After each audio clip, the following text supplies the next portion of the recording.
اللہ کا نام لینے سے انسان اچانک پہنچنے والی مصیبت سے بھی محفوظ رہتا ہے۔ عثمان بن عفان کہتے ہیں، میں نے رسول اللہ صلی اللہ علیہ وسلم سے سنا، آپ فرماتے تھے، جس نے شام کو 3 بار یہ دعا پڑھ لی اسے صبح تک کوئی اچانک مصیبت نہیں آئے گی، کوئی اچانک مصیبت نہیں آئے گی۔ یعنی اس کا مطلب نہیں کہ دوسری آ جائے گی، یعنی ایک دم کسی قسم کی پریشانی اس کو لاحق نہیں ہوگی۔ اور وہ دعا ہے، بسم اللہ الذی لا یضر مع اسمہ شیء فی الارض ولا فی السماء وہو السمیع العلیم۔ اللہ کے نام سے، وہ ذات کہ اس کے نام سے کوئی چیز زمین میں ہو یا آسمان میں نقصان نہیں دے سکتی، اور وہ خوب سنتا ہے اور خوب جانتا ہے۔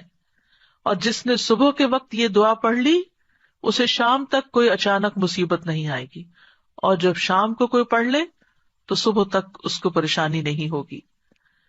اسی طرح اگر انسان بسم اللہ نہیں پڑھتا تو یاد رکھیے کہ بسم اللہ نہ پڑھنے کا نقصان یہ ہے، ابن عباس کہتے ہیں کہ ابلیس نے اللہ تعالیٰ سے کہا کہ تو نے اپنی ساری مخلوق کا رزق واضح کر دیا ہے، میرا رزق کس میں ہے؟ تو اللہ تعالیٰ نے فرمایا، ہر اس چیز میں جس پر میرا نام نہ لیا جائے۔ تو گویا جس چیز پر ہم اللہ کا نام نہیں لیتے وہ رزق پھر شیطان کے حصے میں چلا جاتا ہے، گویا ہم اپنے دشمن ہی کو فیڈ کرتے ہیں۔ قیامت کے دن بھی اللہ کے نام سے وزنی کوئی چیز نہ ہوگی۔ پھر اسی طرح یعنی اس دعا کے پڑھنے کے مواقع کون کون سے ہیں؟ نمبر 1، ہر کام شروع کرنے سے پہلے، تاکہ اس میں برکت اور مدد حاصل ہو، اس کے اندر قبولیت ہو، ہمیں اخلاص نصیب ہو۔ پھر خاص طور پر کھانا کھانے سے پہلے حضرت عائشہ کہتی ہیں کہ رسول اللہ صلی اللہ علیہ وسلم نے فرمایا، جب تم میں سے کوئی کھانا کھانے لگے تو چاہیے کہ اللہ تعالیٰ کا نام لے، پھر اگر شروع میں اللہ تعالیٰ کا نام لینا بھول جائے تو چاہیے کہ یوں کہے، بسم اللہ اولہ و آخرہ، اللہ کے نام سے اس کھانے کے شروع میں اور آخر میں بھی۔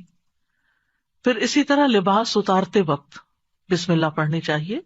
انس رضی اللہ عنہ سے روایت ہے کہ نبی صلی اللہ علیہ وسلم نے فرمایا، جنوں کی آنکھوں اور بنی آدم کی شرمگاہوں کا پردہ یہ ہے کہ جب ان میں سے کوئی اپنے کپڑے اتارے تو بسم اللہ پڑھ لے، یعنی اتارنے سے پہلے پڑھ لے، تو جن اور شیاطین کی نظر نہیں لگتی۔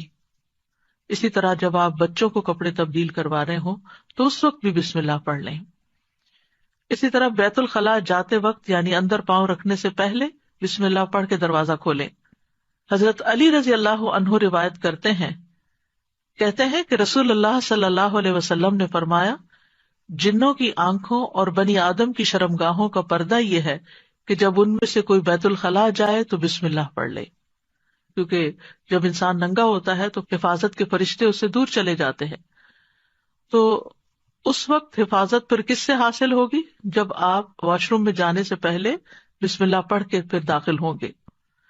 اسی طرح وضو سے پہلے ابو ہریرہ کہتے ہیں کہ رسول اللہ صلی اللہ علیہ وسلم نے فرمایا، لا صلاۃ لمن لا وضوء لہ ولا وضوء لمن لم یذکر اسم اللہ تعالی علیہ، کہ جس کا وضو نہیں اس کی نماز نہیں، اور جو شخص وضو کے شروع میں اللہ تعالیٰ کا نام نہ لے اس کا وضو نہیں۔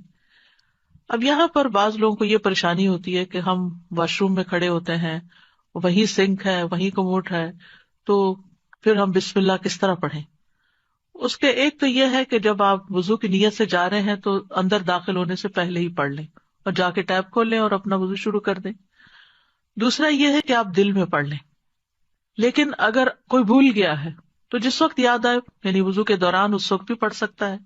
پھر اسی طرح پڑھنا ہی بھول گیا تو اس کا کیا مطلب؟ وضو ہوا ہی نہیں سرے سے، یا پھر یہ کہ اس کی اگر وضو نہیں ہوا تو کیا نماز ہی نہیں ہوئی؟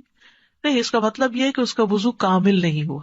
یہاں علماء نے اس کا مطلب یہ کیا ہے کہ اس کے وضو میں نقص رہ گیا، وضو ہو جائے گا، نماز ہو جائے گی، لیکن وہ جو برکت حاصل ہونی تھی یا زیادہ ثواب ملنا تھا اس سے انسان محروم ہو جاتا ہے۔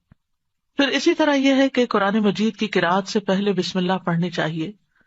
قتادہ سے روایت ہے، وہ کہتے ہیں کہ انس رضی اللہ عنہ سے سوال کیا گیا کہ نبی صلی اللہ علیہ وسلم کی قرأت کیسی تھی، تو انہوں نے بیان کیا کہ آپ صلی اللہ علیہ وسلم کھینچ کر پڑھتے تھے، پھر آپ نے بسم اللہ الرحمن الرحیم کو پڑھا، یعنی بسم اللہ الرحمن الرحیم، یعنی مد کے ساتھ پڑھتے تھے، الرحمن کو اور رحیم کو بھی کھینچ کر تلاوت کرتے تھے.